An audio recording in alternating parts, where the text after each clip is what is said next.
Hello students. Basics of the periodic table. Well, what I want to highlight here is the information found in each of the rectangles on the periodic table. When you have the atomic number, often that's found at the top, usually written as a whole number. Then you have the chemical symbol. It's going to be a capital letter, sometimes followed by lowercase letters. For instance, there's just a standard capital. There's a capital with a lowercase. And you can even have cases where you have multiple lowercase letters. Like here you have capital U, lowercase b. But it's important they all start with capital letters. You have the name of the element. The name of this one is carbon. And finally you have the atomic mass. In this case, and as is often the case, found at the bottom, and it's typically a decimal. Now, something I tell my students, how can you tell the difference between what the atomic number and atomic mass is?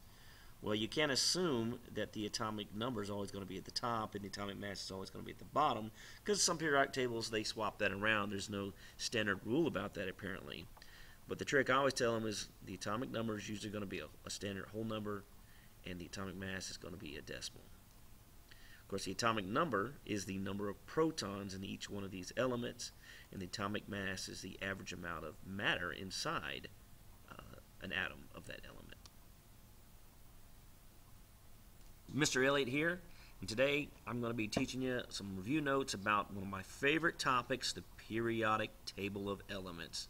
Now, I'll tell you the truth, I didn't like this topic so much when I first started learning about it many years ago in school. These last few years, I have fallen in love with the periodic table of elements, mainly due to some awesome songs and rap songs about it on YouTube. Well, right now, we're looking at the periodic table of elements, and I want to point out something. Look at the rows down at the bottom. Okay, I'm talking about these rows down here. Now, these rows are really not at the bottom. Believe it or not, they're actually up in here. This row here is called the lanthanides, and this next row is called the actinides. And I'm going to convert over to my Bellwork notes from back around November 27th, and we'll look a little bit more about this. Let's get rid of this and minimize this, and here we go.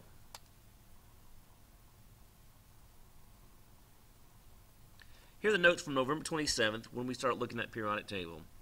And let's look at question number 3. It says, what group or column do these two rows belong in? Well, based on what we were just looking at, remember, I told you they're not really down there at the bottom. They're actually in one of the groups. And then I said, what periods do these two rows belong in? And then the final question was, why are these two rows displayed beneath the rest of the table?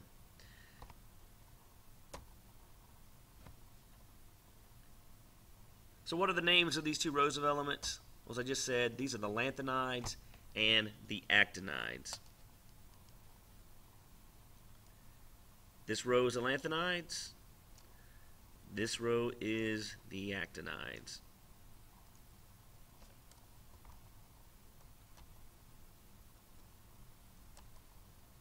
Okay, so what group do they actually belong in? If they're not really down beneath the periodic table, well, where are they? Well, remember, the groups are called columns, and these are actually both in group 3. Why do you ask? Well, I'll explain it to you in just a moment. So what period do these two rows belong in? Well, if they're not down at the bottom of the periodic table, where are they at? Well, as I said, they're up there in group 3, and the lanthanides are actually in the 6th period, and the actinides are in the 7th period. Remember, the periods are the rows.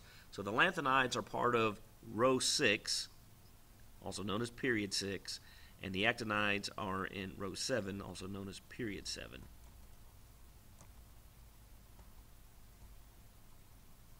So why are these found at the bottom of the periodic table? The bottom line is they would make the table too wide. it wouldn't fit very well on a piece of paper or very well in a book, and so they just kind of moved them down at the bottom, and it's understood that they're actually in group 3, row 6 and 7.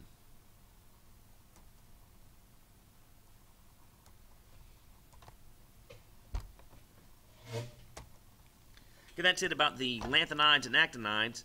Now let's pull up the other bell work I had from the following day, November 28th. Okay, on November 28th, I was experimenting with a different color scheme here on my PowerPoint notes. Hope you like them. The question is, which elements are shaded above? Well, an easy way to memorize this is basically the metals are found on the left side of the periodic table. So our answer, of course, with a little spinning action, is those are the metals. The metal elements are the ones that are shaded. I was going crazy with my spin animations this day, so bear with me. Second question, which elements are shaded in this diagram? Well, if the metals are on the left, well, the non-metals are on the right then. So this represents the non-metals.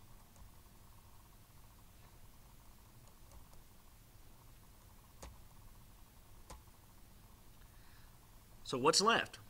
Metals on the left, non-metals on the right.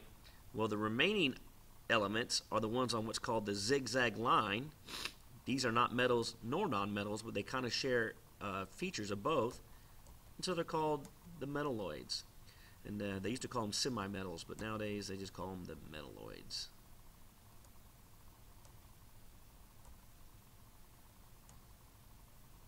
So now we're going to talk briefly about where to identify the S, P, D, and F blocks. So in this case, is this the S, P, D, or F block? Well, that's the F block. F block is found down at the bottom. So what do the letters stand for? Well, it has to do with some configurations of the atoms and their orbitals, which is probably beyond the scope of this presentation. Okay, S, P, D, or F block. Well, it's not going to be F because we just saw F was at the bottom, so this one's the S.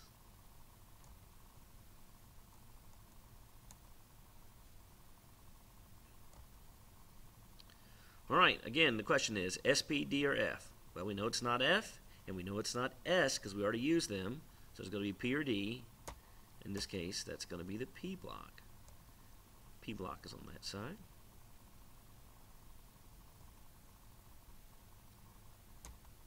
So I think the one we've left out so far, I don't believe we've said the D block. So that center group there, that's going to be my D block.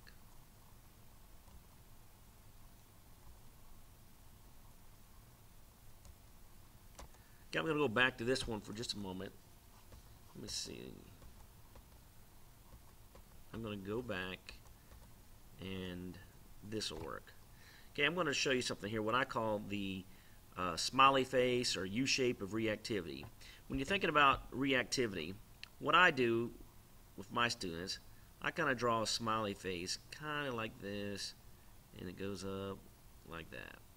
And the point I make is the elements, their reactivity or how much they react, well, there's a great deal of reactivity this way, and then there's an increasing reactivity this way. And all that's in the center, well, these are various degrees of reactivity, but they're kind of moderate compared to the left side and the right side. And you can see the way, if you follow the height of this line, the further up you're going and outwards you're going rather, then the greater the reactivity.